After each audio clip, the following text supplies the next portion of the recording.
Comment ça se fait que tu parles français? Bah, j'ai appris quoi. Ah, tu l'as appris? Ouais, à l'école? sur internet. Si je te prends en vidéo, les gens vont pas croire que t'es un natif ici. Non, parce que tu parles trop bien. En fait, t'as pas un accent ni du sud ni du nord, mais du coup, tu pourrais passer pour un parisien à l'aise. Les yeux dans le nez, tu vois. Mais tu sais, en fait, je pense que...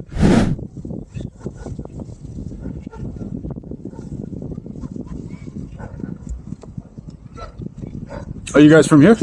Oh, No? I'm from Paris. Paris. Parisien. Oh, Paris. Ok, super. Non, Non? non, je suis ici. Ok, comment tu fais? Guyanais? Comment? T'es Guyanais? Non? Pourquoi? Comment ça se fait que tu parles français? Bah, j'ai appris quoi. Ah, tu l'as appris? Ouais, à l'école? sur internet. Ok. Ah, que c'est ça. Mais tu sais, t'as pas d'accent. Bah oui, parce que rap, Rap? Ok. j'ai appris pas mal de rap, donc Ouais. ça te force à développer l'accent. Ouais, mais bien, hein, franchement. Carrément, pour moi, t'étais un natif. Tu savais comment? Moi, Edouard. Edouard. Et toi? Jonathan. Jonathan? Ok, Agnew? André. André? Nice to meet you. Ok. Ah, putain. Incroyable. Premier français, je tombe, je suis arrivé à 2 jours, là, ici. Ouais. Et, j'ai pas croisé beaucoup de français, hein. Ouais? Ouais, franchement. T'es où? Copacabana? Bizarre. Ouais, franchement. Après, je suis avec des potes à moi qui viennent d'ici, tu vois. Et du coup, peut-être, ils me ok. ramènent que dans des lieux, non Bah, touristiques, etc. Ok. Tu connais que les Brésiliens. Ouais, que des Brésiliens, du moins, c'est des Français qui sont venus ici pour travailler. D'accord. Mais du coup, tu parles un peu de portugais? Pas du tout. Pas du tout. Et du coup, ici, c'est un combat pour un Français. Ah ouais, c'est dur. Hein. Tu sais, tu veux parler un peu anglais avec eux? Impossible. Anglais, pas. Du coup, tu fais un bricolage mi-espagnol, mi-espagnol, tu vois. Mi-espagnol, mi-portugais, mi-français. Très instable le truc. Ouais, c'est dur. Tu sais, la différence entre certains mots portugais et français, elle est petite, tu vois. Tu vois, par exemple, Fraser, instinctivement, quand ils l'ont mis dans la phrase, je savais, ça voulait dire faire, tu vois. Pas quelque chose en particulier. Ah. Sinon, je t'avoue, c'est dur de sortir. Mais, tu sais, enfin, à mon avis, c'est parce que malheureusement, on n'a pas cette culture d'apprendre de langue, tu vois. Ouais. Et quand on va dire, quand on consomme d'autres cultures, dans le sens de musique et tout, c'est que des trucs américains. Ouais, bon, rien à voir avec nous. Donc, ouais. Après, c'est un peu normal, il n'y a pas forcément d'attache entre le Brésil et la France. C'est vrai, ça, ouais. Proche du Portugal en termes de culture que. Encore, je sais pas si c'est plus proche du Portugal que l'Espagne. Ouais, mais enfin, au niveau de culture, Ouais. c'est plus proche. Ouais, c'est plus proche. Mais du coup, c'est ta première fois ou pas? Première fois, je reste comme ça, je suis arrivé mardi. C'était pas prévu de base. Ah, d'accord. Ouais, c'était pas prévu du tout. Et j'ai une pote à moi qui est là. Elle m'a dit, vas-y, viens, 5 jours. Parce que 5 jours, c'est déjà bien, tu vois. J'avais pas beaucoup de temps. Du coup, j'ai pris la décision, je pense. Ok. Pas mal. Et jusque-là, ça passe quoi? Ouh, ça se passe. Parce que là, Théo, pour les 2 jours que j'ai fait, c'est bon, frère. Tu sais que tout à l'heure, j'étais au téléphone avec mon associé et je lui disais, vas-y, en fait, faut venir une fois par an ou une fois tous les 2 ans, tu vois. ouais. C'est l'idée, c'est de quand même profiter, prendre du temps, etc. C'est de rencontrer vraiment la culture portugaise, du moins entre parenthèses portugaise, mais plutôt la culture brésilienne.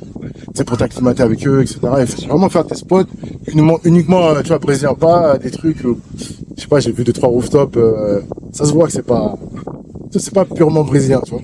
Pas du tout. Voilà. Je vais rentrer dedans, tu vas voir soit des ultra riches d'ici, tu vois. C'est vrai. Soit tu vas voir des étrangers comme les Français ou c'est des Américains qui C'est vrai, ont cette capacité-là financière, tu vois. Ouais. T'es déjà venu à Paris ou pas du tout? Pas du tout. Ok, t'écoutes quel genre de rap? Gars, Lélo. Tu connais Lélo? Non. Non. Ah, ok. Lélo, Damso, Booba, Caris, enfin, tu vois. Si je te prends en vidéo, les gens vont pas croire que t'es un natif ici. Non, parce que tu parles trop bien. En fait, t'as pas un accent ni du sud ni du nord, mais du coup, tu pourrais passer pour un parisien. Normal. Ouais, normal, à l'aise. Je dois dans le nez, tu vois. Mais tu sais, en fait, je pense que le truc qui me différencie, on va dire, c'est les tics de langage, tu vois. Ouais. Parce que je parle et je fais le... Ouais, t'as l'éthique de langage d'un parisien, tu vois. C'est lourd. Ça, en fait, ça vient de YouTube. YouTube? Ah, parce que tu regardes, Ouais. à force, tu commences à devenir, tu vois. Ouais. Du coup, t'as un travail sur international ici ou? Ouais, plus ou moins, parce que, en fait, ce que je fais, c'est, j'ai une boîte et on aide les gens à apprendre des langues.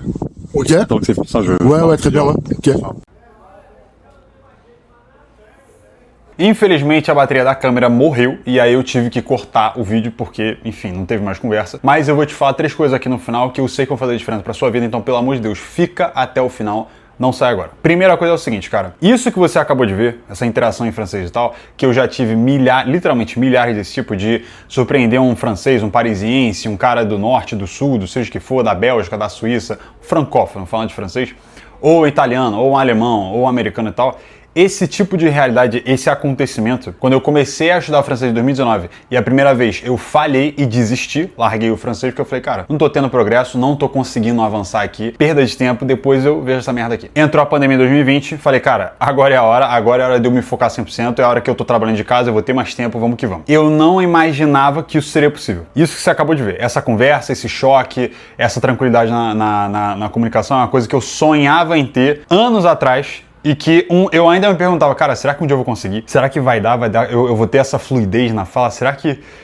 Porra, parece impossível, cara. E eu tô falando isso porque eu tenho certeza que tem pelo menos uma pessoa vendo esse vídeo agora, vendo exatamente isso que eu tô falando nesse exato momento, que acabou de ver isso aí. Esse vídeo achou bacana, achou legal, achou um entretenimento divertido, mas não entende, cara, que isso é resultado de esforço. Isso é resultado de sacrifício no sentido de você escolher passar tempo com o conteúdo nesse idioma, revisando, anotando, pesquisando o que você não sabe, repetindo a pronúncia, destravando a tua pronúncia, que às vezes vai dar uma emperrada. E é assim mesmo, cada pessoa vai ter uma dificuldade com o som, porque é assim, sacou? Isso é resultado de escolhas diárias. Eu não falo isso porque é um sacrifício incrível, você tem que ser, meu Deus, tem que sofrer para aprender. Não, cara, mas é para entender o seguinte, enquanto você não priorizar isso, não vai adiantar nada. Você não vai aprender, você não vai destravar, você não vai melhorar.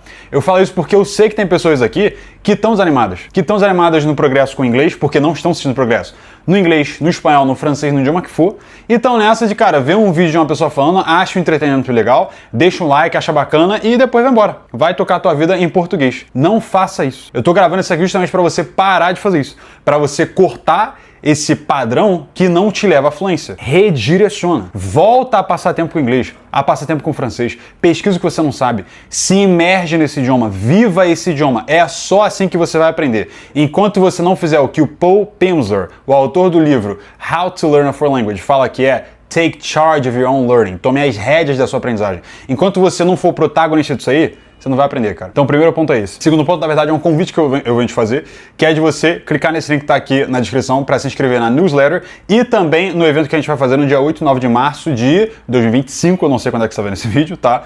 Que é a nossa imersão Fluency Express, o Expresso da Fluência, que é justamente um sábado e um domingo inteiro, 9h30 da manhã até 5 da tarde, que eu vou tirar para passar contigo para te explicar cada detalhe de como sair do zero até a fluência no idioma que você quiser, tá? Então aproveita aqui. E a última coisa, na real, um convite para você se inscrever, tá? Então se você não me conhece, se inscreve aí no canal, tá? Ative o sininho para receber as notificações. E cara, é isso. E assim, no fim das contas, sai desse vídeo e vai passar tempo com outro idioma, por favor. Não fique só na passividade, não fica só vendo conteúdos que são legais, são bacanas, são entretenimento, mas que não são no idioma, não estão nesse idioma que você quer aprender. Vai viver esse idioma, você vai me agradecer depois. Tamo junto.